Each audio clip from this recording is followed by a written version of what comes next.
Muy buenos días y bienvenidos al canal de Pau Sistemas. Soy Tania y en este vídeo vamos a hablar de los distintos tipos de dispositivos de almacenamiento que hay para las placas actuales, ya que hemos pasado del disco duro mecánico SATA a unos cuantos tipos más, con el añadido de que la elección dependerá de las características de la placa y en muchos casos también de las del procesador. Si quieres saberlo todo, ya sabes, quédate y te lo cuento. ¡Empezamos!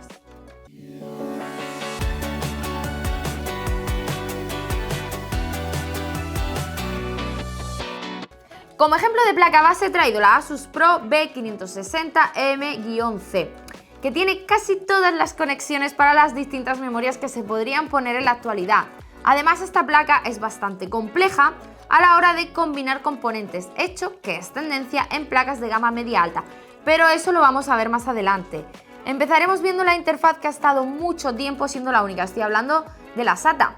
En estas podemos conectar a la placa base discos duros mecánicos con conexión SATA, tanto de 3,5 como de 2,5. Estos dos discos los podríamos conectar a las conexiones SATA, pero también los discos duros sólidos, que técnicamente ya no son discos duros, sino memorias de almacenamiento y se conocen como SSD, Solid State Drive. Bueno, pues en formato SSD, además de las memorias de 2,5, lo podemos encontrar en otros formatos y con otras conexiones. Esto que tengo aquí son también memorias de almacenamiento en formato M2. Y vamos a conocer las distintas conexiones que podemos encontrar en este formato. Mirad, esto es una memoria SSD M2 SATA y se caracteriza porque viene con dos muescas. En cambio, esta también es una M2, pero en este caso es NVMe PCI Express y como veis lleva una muesca solamente. Esta la vamos a ver más adelante. Bueno, pues en esta placa base tenemos dos conexiones compatibles con SSD M2, pero solamente una de ellas es compatible con M2 SATA y vamos a verlo. Aquí al lado tenemos un recuadrito donde nos da esa información. Esta conexión es compatible con M2 PCI Express generación 4x4 y en el recuadrito donde nos da la información de SATA nos pone una X, por lo tanto esta no es compatible con nuestra memoria SATA. Si nos venimos a esta vemos PCI Express generación 3x4 y en el recuadrito de SATA vemos una Y de Yes, por lo tanto sería compatible solamente con esta.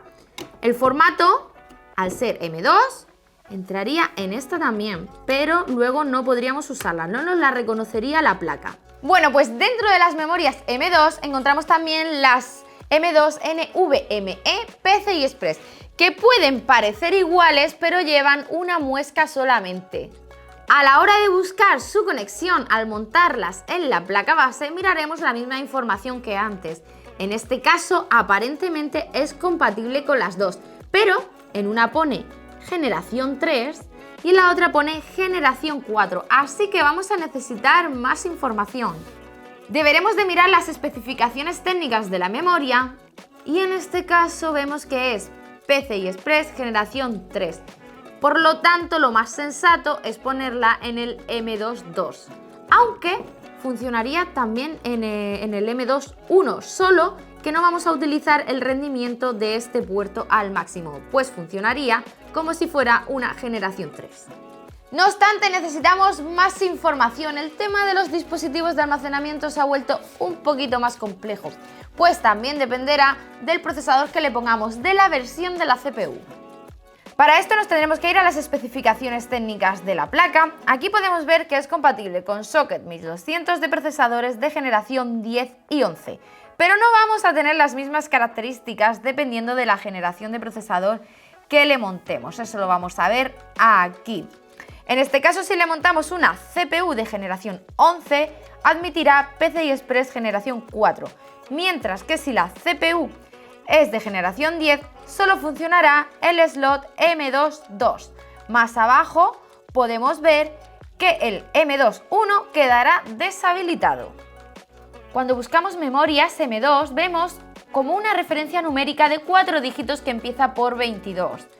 Esa es la información de la medida y también será un dato importante dependiendo de la placa. Esta, por ejemplo, es una 2280, esto quiere decir que mide 22 milímetros por 80 milímetros. Y la colocaríamos aquí, llegaría hasta aquí. ¿Veis? Como veis, este zócalo es compatible con 2280, con 2260 y con 2242. Tanto este como este aceptan las tres medidas. He traído también una 2242 para que la veamos. Mide 22 milímetros por 42 milímetros y está igual, la podríamos colocar aquí y aquí siempre y cuando fuera compatible. Y quiero hablar de esta porque en este caso tenemos una SSD, M2, PCI Express 2242. Sí, aunque tenga dos muescas, es PCI Express porque es un modelo más antiguo y las primeras generación 3x2 venían con dos muescas, como las M2 SATA. Pero bueno, esto no es lo normal en la actualidad. Bueno, y para que lo sepáis, para que la conozcáis, también he traído una M-SATA, que puede parecer igual, pero no es lo mismo. De hecho, es una memoria que está en desuso y esta placa no es compatible tampoco, pero bueno, la he traído porque en una foto puede parecer igual, pero como veis no es igual a una 2242. Puede parecer igual porque la vemos más compacta, pero en realidad, como veis, es totalmente distinta. Es una interfaz totalmente distinta. Bueno, pues todas estas condicionantes serán extrapoladas al resto de componentes, como la GPU, la RAM, los puertos SATA, etc. Como veis, a la hora de elegir componentes, es necesario leer y entender muy bien las especificaciones técnicas. Y he querido traer también una memoria Intel Optane, porque en cuanto a formato es igual a una memoria M2 SATA, pero no actúa de la misma manera. De hecho, no es una memoria de almacenamiento, sino que es una memoria caché y se usa para dar velocidad a los discos duros. En este caso buscaremos las siglas IRST, tecnología Intel Rapid Storage, y aquí podemos ver que no es compatible con esta placa. Lo mismo ocurriría con la opción de hacer un RAID, que no la tenemos disponible con M2. Bueno, pues antes de terminar, deciros que aquí hay otra conexión M2, pero en este caso es una conexión M2 en la que solamente podremos conectar una tarjeta de red Wi-Fi. Bueno, pues hasta aquí la explicación de los distintos dispositivos de almacenamiento que hay para las placas actuales en base a la compatibilidad y a la interfaz. El tema, como habéis visto, es un poquito más complejo que hace unos años, por eso hemos querido hacer este vídeo para resolver las dudas que tengáis. Destacar la importancia de leer y entender bien las especificaciones técnicas. Esperamos haberte resuelto las dudas. Si ha sido así, pues ya sabes, danos un like para saber que te ha gustado y suscríbete al canal para enterarte de todo. Nos vemos en el próximo vídeo.